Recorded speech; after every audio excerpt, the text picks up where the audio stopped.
এমন এখানে আপনাদের প্রত্যেকটি বাদ করে দিব, আর কোনোদিন আপনাদের বাড়িঘর ভাঙবে না। সরকার, তারেক রহমানের সরকার, আমরা 5টি প্রকল্প হাতে নিয়েছি, যেটা প্রায় 1500 কোটি টাকা ব্যয়।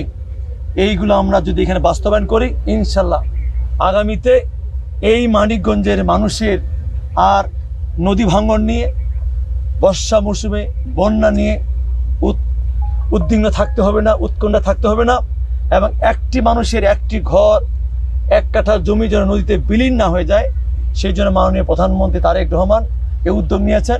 ইনশাল্লাহ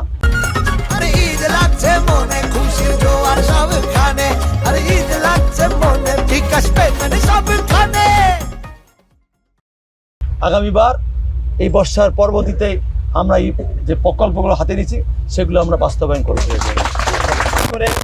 আমাদের প্রায় 37টি আমরা এই মানিকগঞ্জ জেলায় খাল খনন পুনঃখনন করব, যারা মাননীয় প্রধানমন্ত্রী ইতিমধ্যে নির্বাচনী ইশতেহারে ঘোষণা করেছিলেন। আমরা সারা বাংলাদেশে 20,000 কিলোমিটার নদী খাল জলাশয় খনন করব। তারই আলোকে আমরা বর্ষা মৌসুমের পরবর্তীতেই সেইগুলো আমরা খালগুলো খনন করব।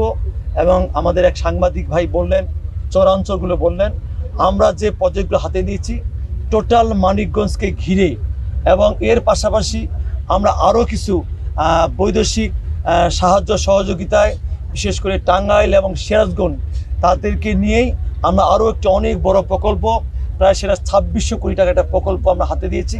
ইনশাল্লাহ সেই প্রকল্প ইতিমধ্যে আমাদের মন্ত্রণালয়ে পৌঁছে গেছেন।